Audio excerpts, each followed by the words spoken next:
I'm Dr. Zorba Pastor. How to beat the winter blues on the next Dr. On Call. Tonight at 6. You are watching WISC TV3 Madison. Join Joe Champ, Katie Sy, and meteorologist Gary Canalti. This is News 3 at noon. And good afternoon. Katie is on assignment. In the news, the attorney for Brent Moss says the media is way out of line with talk of gangs. 2 lucky people will split the Powerball jackpot. It is World AIDS Day. We'll talk about ways to protect your family. But first, Gary is here with a look at the forecast. And it's a mild forecast at that. We're looking at temperatures in the upper 40s today and probably the low 50s for tomorrow. Right now we're at 43 degrees with partly sunny skies. I'll take a look and see how long this mild weather will last a little bit later on. All right. Thanks a lot, Gary. Look forward to that. First on the news, Brent Moss's attorney says the former Badger is not currently a member of a street gang, nor has he been a member of a gang for some time. This in response to a newspaper article this morning. Jerry Maurice says Brent Moss has been through enough and that for the media to put forth trumped-up stories is irresponsible. A Madison newspaper quotes a police report it obtained saying that he and at least one other team member were gangster disciples and one other player belonged to the rival Vice Lords. Moss was kicked off the team after pleading guilty to misdemeanor possession of crack cocaine. Authorities are holding a news conference this afternoon to discuss the investigation into the beating deaths of Jeffrey Dahmer and Jesse Anderson. The convicted murderers were attacked Monday morning in a recreation area of the Columbia Correctional Institution in Portage. Dahmer died a short time later. Anderson passed away yesterday morning. Investigators will not reveal how many suspects they have, but say there's more than one. 25-year-old Christopher Scarver was in the area at the time and is believed to have been responsible for the beatings.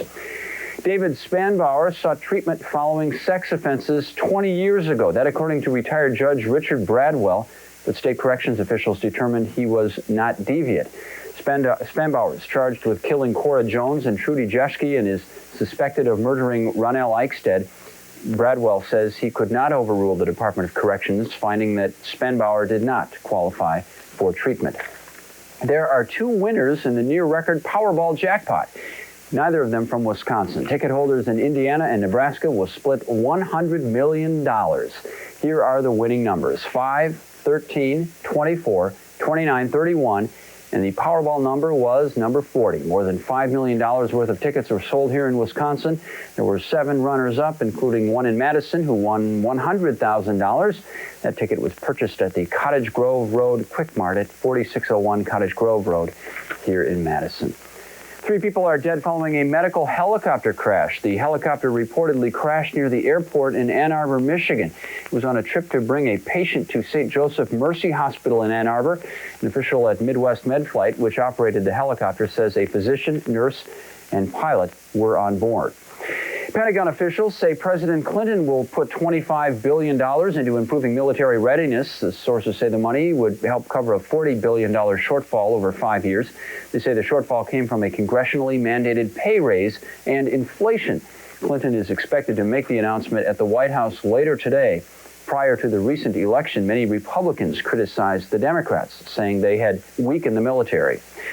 NATO and the United Nations are trying to end the impression that they are fiddling while Bosnia burns. Mark Phillips is in Sarajevo with more on international efforts to curb the fighting.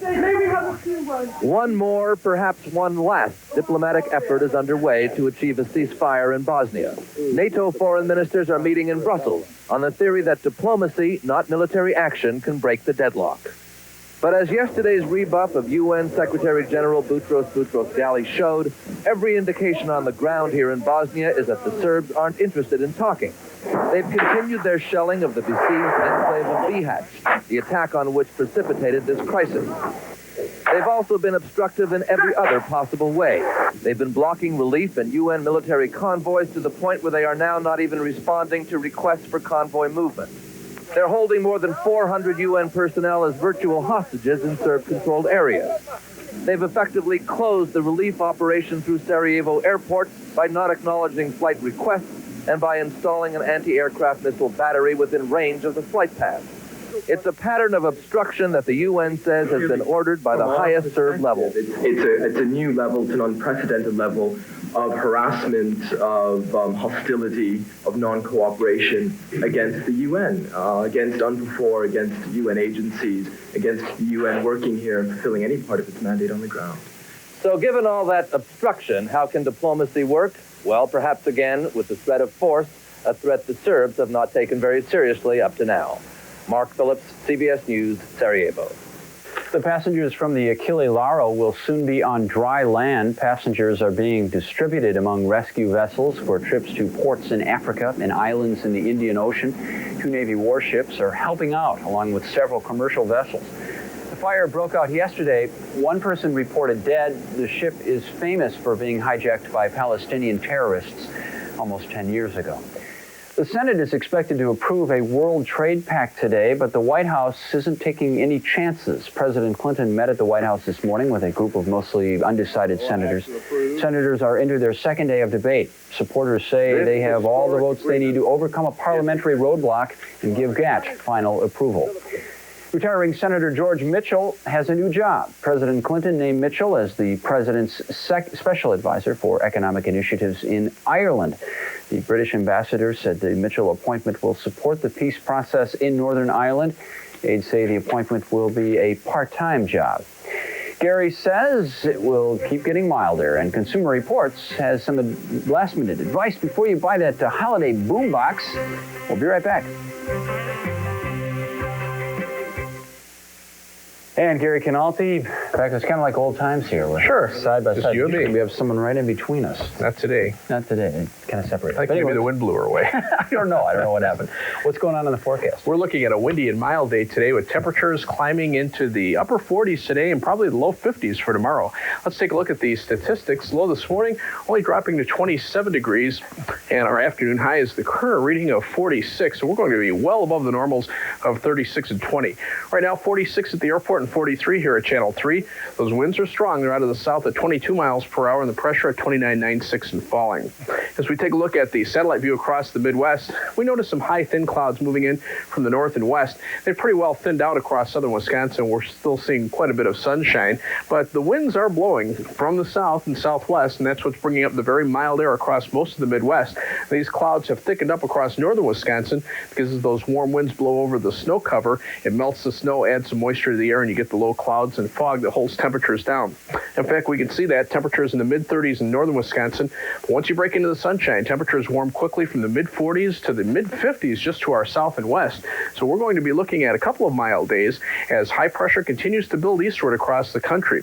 Now, we've noticed a series of storm systems moving into the northwestern part of the country. For the time being, all they do is bring us wind because the moisture gets wrung out across the Rockies, and we can see that this afternoon. Very little precipitation across the country, except in the Pacific Northwest as another storm system gets ready to move on shore there. Here's the first storm moving out into the plains. You can notice the isobar is very tightly packed, meaning a quick change in pressure, and that's what gets the winds blowing. The jet stream pretty much from west to east, even through tomorrow. But then by the weekend, we start to notice a buckle in the jet stream out to the west as a big storm system develops out to the west.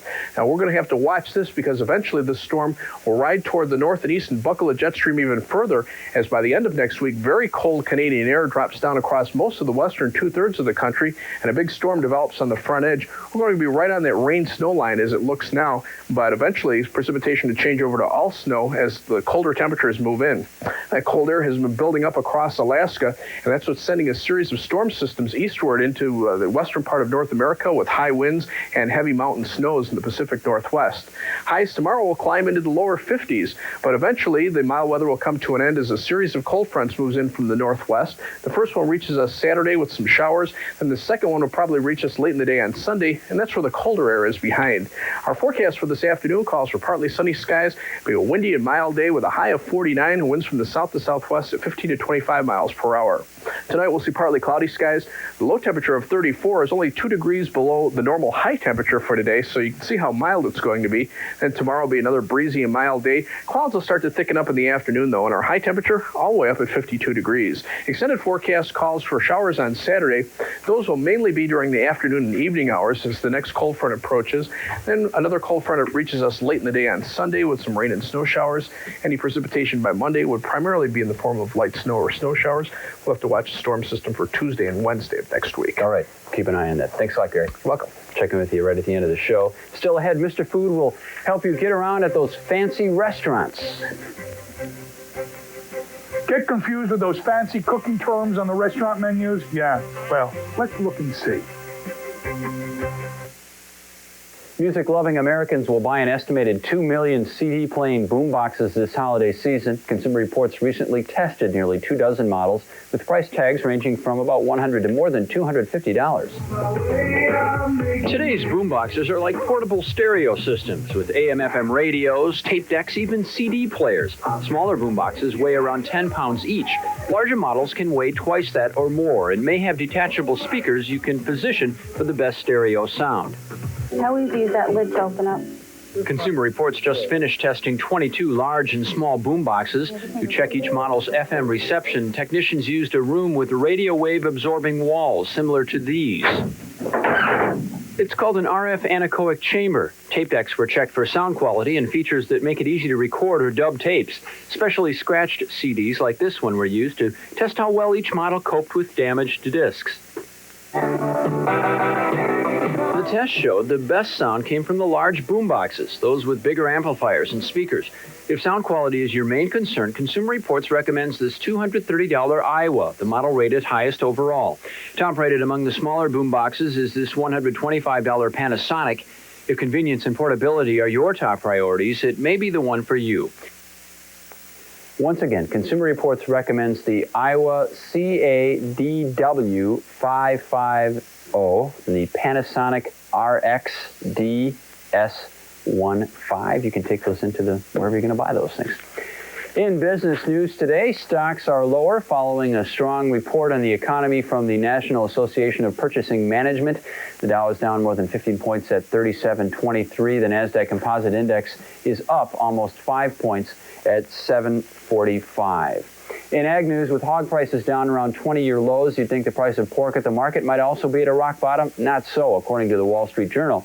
It cites USDA figures, which show the average retail price of pork was down only about 1% by October, but hog prices have fallen 33% since August. The slow change in retail prices is unusual for pork and indicates the profit margins for meat packers and retailers is swelling. Speaking of, let's take a look at the ag markets now. Wisconsin hogs, barrels, and gilts. The trend is steady to weak. Ones and threes, 25 to 27. Sow trend steady, 13 to 17. Milwaukee cattle steer prices 60 to 64. Cutter cows 35 to 39. Calves 10 to 40. Feeder heifers 1 to 190, I believe there. And Chicago Merc today, yes, they are. Chicago Merc choice steers in December improved 18, February up 37. December live hogs up 3 cents, February up a nickel. Feeder steers in January improved 35, March improved 25. Chicago Board of Trade, December corn up 3.5, March up 3 1/4. December wheat prices up 1 3/4, March improved 1 1/2. And bean prices for January up 1 3/4, same for March, but at 5.74 3/4. Cash grains, Milwaukee corn improved 3 cents, Dubuque up 2 cents, Milwaukee and Dubuque beans up 1 penny. And in the egg market, unfortunately, we have no eggs today. It has happened to most of us. You're in that sophisticated, fancy restaurant and you see something on the menu that you can't quite pronounce.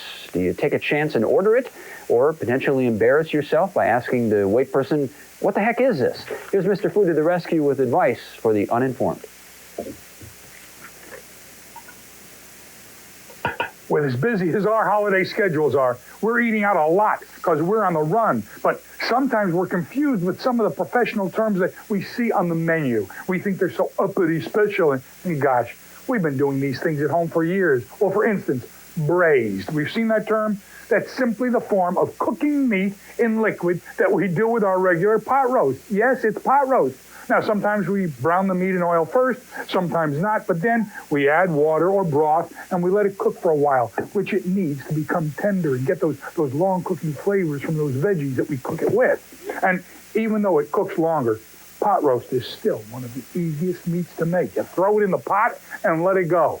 Now, the term au jus, does that sound fancy? Like we have prime rib served au jus, and that simply means served with its own natural cooking juices as a gravy. That good, rich tasting stuff from the bottom of the roast. Although today, most all of the restaurant gravies are made from a gravy base, but it's still au jus. And how do we get that natural juice from the skillet? we deglaze it. We add a little wine or a little lemon juice, something a little acid, and to the pan that we've sauteed or fried in. And that helps loosen up those flavor scrapings to pour as a gravy over what we've cooked. And besides the extra flavor, we get a cleaner pan too. So we've helped to remove the confusion, haven't we? Yeah, great. All the better to, ooh, it's so good. It is World AIDS Day. Our guests will preview the day's events for us. But first, on this day in 1955, Rosa Parks earned her title as Mother of the Civil Rights Movement when she refused to give up her seat on a bus for a white man.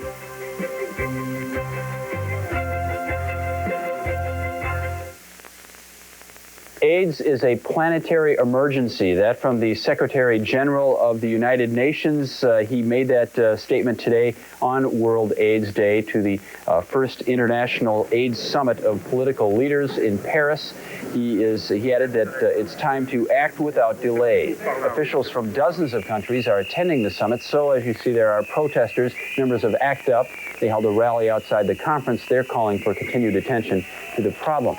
It's estimated that between 8 and 10,000 Wisconsinites are infected with HIV. Perhaps 70% of those people are unaware of their infection. Here to talk about the Wisconsin perspective on all this is Denise Starkey from the Madison AIDS Support Network over here, and Lori Weisselberg, an education consultant with the Department of Public Instruction. Yeah. Thanks for joining us today. Now, the theme this year for World AIDS Day is families. Can you tell me about that, Lori? Sure. This year actually is the International Year of the Family. So the World Health Organization decided to have World AIDS Day focus on families. Okay. Yeah. All right. Why families? Why the change? I mean, it used to be, I think, that the focus was on young people who might be potential AIDS victims. I think that one of the things that we've come to realize is that in order to prevent even young people from contracting the viruses, they're going to need a lot of support in how they're educated about the choices that they make. And the best way to do that is to start with their families and make sure that their families are educated and have the information that they need to give to their children. And I think the other side of that is that when you're talking about a person who is living with HIV and AIDS, the best source of support for them initially is their families. And I think the other aspect of that is that families also are affected. Even if they're not the person living with HIV, they're very much affected by this disease. Yeah, I would definitely concur. There's a survey that we do every other year, and one of the questions we ask of high school students is, have you ever spoken with a parent about HIV or AIDS? And 58% of high school students on average say that they have ever even mentioned the word AIDS or had a brief conversation, that they have. Oh, that 58% have. Right. Okay. So that leaves a lot who have never, who have not, right, who have never spoken about HIV. You deal with this every day. Tell us a little about your job and what sorts of things you do when you consult. The focus of my program is statewide and provide technical assistance to school districts and also community-based organizations that work with youth. So trying to strengthen those programs that are targeted towards youth. Right. Now, Denise, I mean, you've said before that a lot of the emphasis is on coming up with some sort of vaccine, a miracle cure. You see that the emphasis should really be on education, and that's what you're trying to do. I mean, are you making a difference here? Is it having some effect? I would say yes, that we're definitely making a difference. But I think the challenge is that just because you've said it once, or just because the kids there's a lot of kids that now can tell you exactly what AIDS is and how you get it, but that doesn't mean that it's necessarily going to affect their behaviors to the degree that you'd like them to. So I think the thing with education, even with adults, they need to hear something 6 times before you really are sure that they've gotten it. And I think that's true also with children. So I think the challenge is to keep saying it again and again. And the other component of that is to figure out how to support people, not just to educate them, but how to support people to make healthy choices, and especially in the context, we were talking about youth, in the context of advertising and peer pressure and the culture that surrounds them. How do you help them make safe choices? So really, I mean, right now, is our culture askew here? Is it the way that we're presenting these messages to youth? Well, I think youth are getting a tremendous number of mixed messages, and I think starting at home at a very young age with parents supporting their children in decision making and just having a supportive context to work in is wonderful. And I think parents need to be as askable as possible. They need to start talking to their kids and being open to those questions at a very early age, and finding those teachable moments where they can interject. And I think World AIDS Day is a wonderful place to start. We do have a phone number where we can maybe start this education process. If you have more questions, call the Wisconsin AIDS line, 1-800-334-AIDS. That's 2437, 1-800-334-AIDS. Also, you recommend that people pick up a videotape, and we'll have that number for you at the end of the show. And what's this tape called? Yeah, the tape actually is called A Challenge to Us All, and it's developed by the Pediatric AIDS Foundation. And it's a series of vignettes of parents talking to children about this issue, children from age 2 through about 17 years old. And it just models really nicely effective communication between parents and kids. And I'll get that number for you right at the end of the show. Denise, thanks for joining us. Lori, good work. Thanks, Jim. Thanks. We'll be right back. Recapping a couple of our top stories, David Spanbauer reportedly sought treatment following sex offenses 20 years ago. Retired Judge Richard Bradwell says he could not overrule the Department of Corrections finding that Spanbauer did not qualify for treatment. NATO foreign ministers have agreed to try new diplomatic efforts in Bosnia. The decision today steers away from previous calls to step up airstrikes on the Serbs and end the ban on arms for the Muslims. Coming up today on Live at 5, we'll have talk back with WISC News Director Tom Beer and a look at the new movie, The Advocate. At 6, the investigation continues into the beating death of Jeffrey Dahmer and Jesse Anderson. We'll have the details. And our Doc on Call has information on treatment for seasonal affective disorder.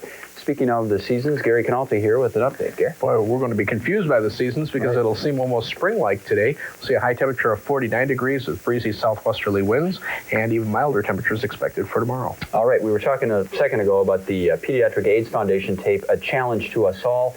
That number to call if you're interested in that educational tape, 1-310-395-9051, 1-310-395-9051. That's for parents who want to know more about AIDS and how to talk with their kids about that. Thanks for joining us, and we'll see you tomorrow. Take it easy.